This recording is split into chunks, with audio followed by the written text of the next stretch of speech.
Capítulo 2.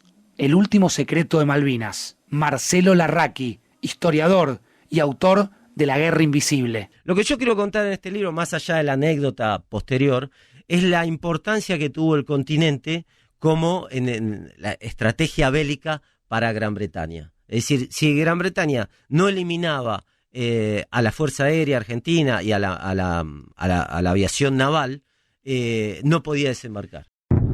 40 años de Malvinas. Sean eternos nuestros héroes. Facundo Pastor y un recorrido por relatos, testimonios e historias del conflicto del Atlántico Sur. 40 años de Malvinas. La Guerra Invisible plantea un hecho, a partir de un hecho secreto todavía no desclasificado en la guerra, del aterrizaje de un helicóptero británico en Tierra del Fuego, con la misión de matar a los pilotos en la base de Río Grande, los pilotos de Super Étendard, que eran el arma más temida y tecnológicamente más novedosa de la guerra. Es decir, era el arma superior a todo lo que tenía Inglaterra. ¿Por qué? Porque podían disparar misiles desde 40 kilómetros y después volverse a la base del continente. Y cuando este era un arma que acababa de comprar Argentina a Francia, no se sabía si podían ensamblar el misil con el avión, y finalmente se entera Inglaterra de esto el 4 de mayo cuando golpean contra el destructor Sheffield, que entonces ellos hacen la suposición. Nosotros todavía no desembarcamos, tenemos dos grandes moles de 200 metros que son el Hermes y el Invincible, donde transportamos toda la logística de guerra. Si nos llegan a pegar con un misil de esto, no podemos desembarcar y perdemos la guerra. Entonces acá se arma esta necesidad de infiltrar un comando británico en el continente para que elimine en la base aérea de Río Grande, la haga explotar, mate a los pilotos, destruya los aviones, todo.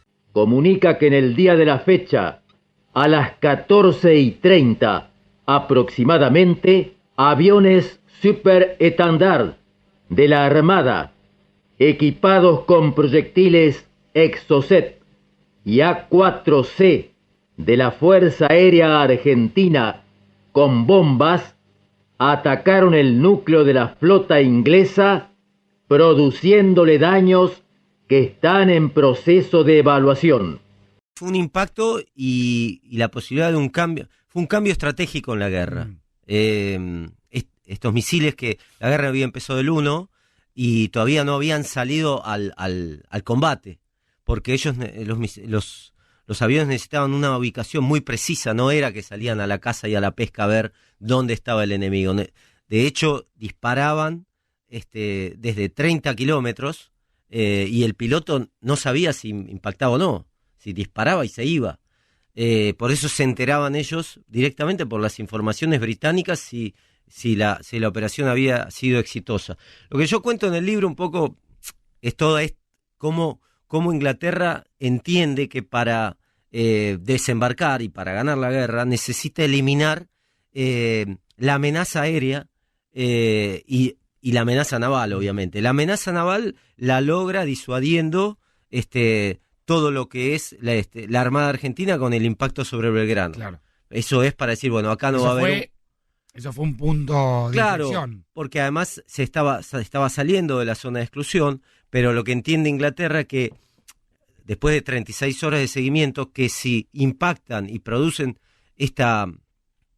300 y pico de muertos, que es un impacto emocional, fue un impacto emocional tremendo para la Argentina, logran dos cosas: no firmar un tratado de paz, ¿no? Porque ya Argentina va a decir, bueno, nos pegaron, nosotros tenemos que pegar también, y por el otro lado que no haya ningún barco más argentino dando vueltas por el mar. Ahora, ellos diseñan una operación militar que es entrar al continente, ya no en las islas, buscando a los pilotos de los aviones para directamente matarlos. Sí, con este grupo, lo que hacen estos grupos de exploración, de inteligencia, que son grupos de avanzada, que golpean detrás de las líneas enemigas como para marcar posiciones. De hecho, este grupo SAS se introduce en Malvinas el 1 de mayo, cuando se producen los bombarderos, están ellos dando vueltas, marcando las posiciones enemigas, marcando las trincheras. O sea, llegan a las islas. Sí. Pero ahí estaba... Esto es en las islas, 1 de mayo, pero acá intentan el 19 de mayo, porque no es una cosa es el continente y otra que es mucho más difícil de acceder. ¿Y por qué es tan extraño que se hayan tirado en el continente? Porque no estaba ahí la batalla, ¿no se podían tirar en el continente o...? No, ellos lo hacen justamente para... Primero que ese grupo intente destruir la base, colocar bombas en la base y que vuele la base. Eran 8 personas. Que eso vuele la base colocando bombas plásticas. En una distracción la volase en 1 minuto. Claro. Pero además tenían 2 aviones Hércules preparados ya para despegar desde la isla de Ascensión y aterrizar en la base y también producir todo, aterrizar ahí y destruirla. Entonces, ¿para equipo... después salir o querían tomar también ahí? No, para después salir. Porque no les interesa. Era una operación militar, digamos, netamente destructiva. Quirúrgica. Mato a los pilotos, rompo la base y me voy. Y sí, porque con esto rompe todo el poder aéreo argentino, que era la segunda etapa que ellos entienden que tienen que hacer para desembarcar, es disuadir, es decir, que la amenaza, eliminar la amenaza. Claro, el grupo de élite que se llama SAS. Sí, SAS, Service Air Special. ¿Entraron? Sí, aterrizan, llegan a aterrizar y se dan cuenta que quedan a 50 kilómetros, que no tienen la información de inteligencia necesaria. Pero ¿cómo entraron? ¿Se tiraron? No, entraron por helicóptero. El viaje tarda 10 días, porque salen desde la base de Hereford, cerca de Londres, en Inglaterra, después llegan a Ascensión. En Ascensión se arma todo el equipo, los tiran al medio del mar desde un avión, los recoge un barco, sí, los tiran con todo el equipaje, con todas las armas, con todos los explosivos, se quedan media hora en aguas congeladas, después un barco los lleva hasta el Hermes van al Invincible, que es el otro, y ver cómo hacer esta operación, porque el capitán, que es el capitán Leck, que era con una maestría en matemática, era el jefe del grupo, vive, obviamente. Él escribe esta historia novelada con un nombre falso, que es el hallazgo mío del libro, claro. Que yo encuentro esta historia a partir de ahí, y después salen desde el sur, o sea, desde el Invincible, y hacen un viaje de 4 horas hasta Tierra del Fuego, y logran desembarcar, aterrizar, pero los 2 destructores que estaban ahí en Río Grande los detectan. La guerra no estaba ahí. La guerra estaba mucho más lejos, en Malvinas. Sí. Entonces, no era lógico que haya penetración en el continente, porque también podrían haber llegado acá a Buenos Aires. Sí, no, pero era lógico. Era lógico. Y después del Sheffield se estaba esperando el contraataque británico. Claro. Es decir, ellos entienden que el Sheffield es... Está la venganza por lo que el ejército argentino hace contra el Sheffield. Sí, más que la venganza es... tenés que terminar con el enemigo que tiene un arma que la tenés que... terminar con eso, porque podés perder la guerra. Claro. Se lo dicen a Thatcher, y Thatcher decide esta operación, se entera Reagan, y Reagan le dice, no ataque el continente porque porque era una guerra interna de Occidente, que se le va de las manos, si entraba la guerra en el continente, esto se iba de las manos, y no se sabía si esto era una continuidad de la Guerra Fría con la participación de la Unión Soviética. ¿Y qué plantea Reagan le dice a Thatcher, no entra el continente, y Thatcher le dice, estamos decididos porque podemos perder la guerra con este avión, ¿no? Este avión que le acababa de vender Francia, que era un aliado. La negociación de la compra de los aviones es un capítulo maravilloso del libro. Ahí también se despliega el poderío de la Junta Militar, ¿no? Claro, no.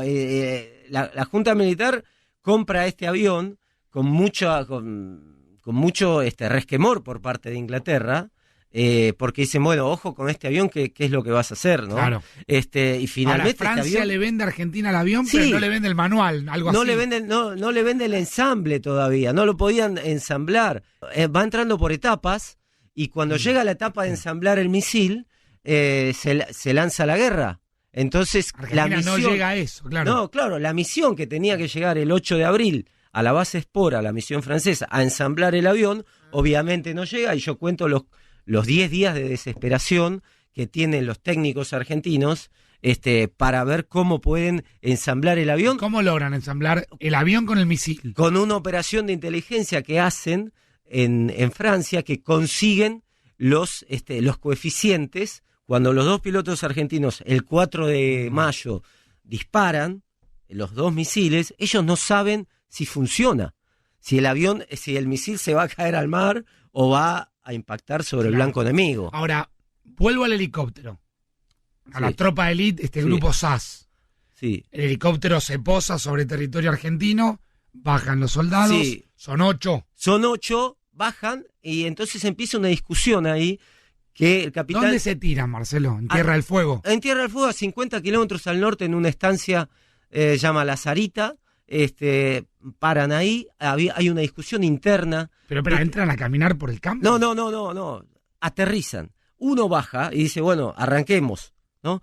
Y el capitán le dice al piloto, Hutchins, le dice, ¿dónde estamos? No estamos en la posición que me tenías que dejar a 30 kilómetros, me dejaste a 50. Y dice, no, estamos acá. Y ve luces. Y claro, ya ve un estado de alarma total. Y entonces le dice, mira, no es la posición adecuada, vayamos del otro lado, a la frontera, y desde ahí caminemos porque estamos en riesgo total. O sea, que el helicóptero se da cuenta que estaba mal posicionado y se va a Chile. No se va a Chile, se va a la frontera de Tierra del Fuego. Pues sigue siendo Chile, pero sí, es como la frontera. Clarísimo. Está a 100 kilómetros, digamos. Se van ahí. Y hagamos se llama una exploración lenta. Que claro, que tiene sentido, porque uno puede decir, es como si las tropas argentinas británicas desembarcaran en Puerto Argentino. Directamente, no desembarcaron en Puerto Argentino. No. Desembarcaron a 100 kilómetros. Claro.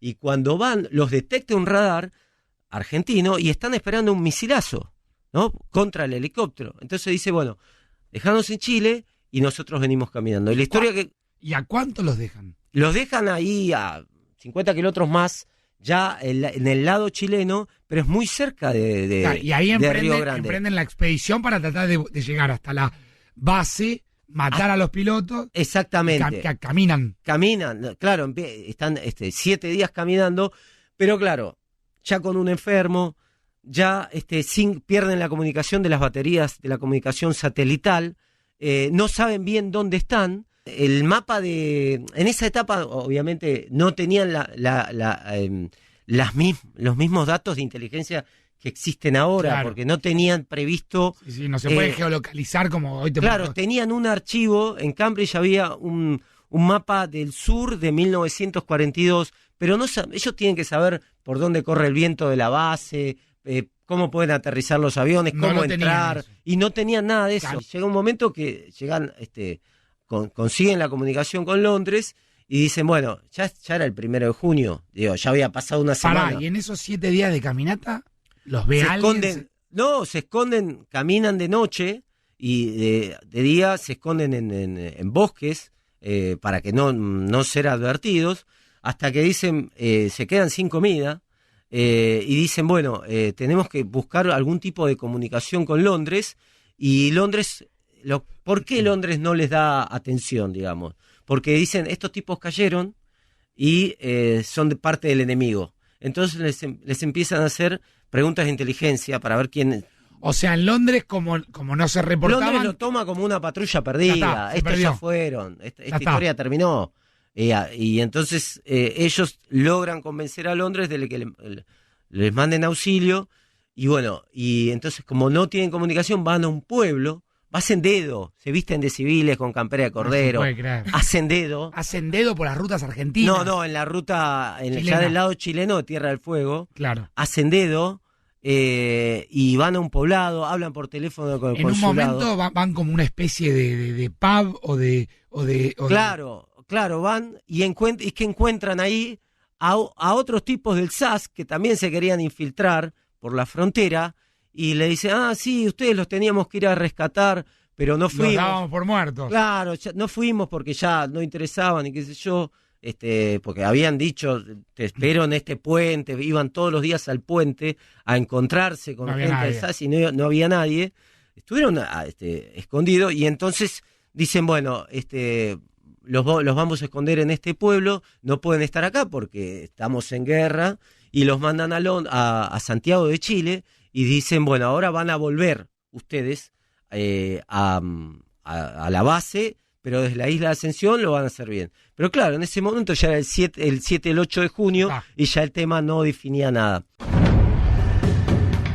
1982-2022, 40 años de Malvinas, en Foja Cero, con Facundo Pastor.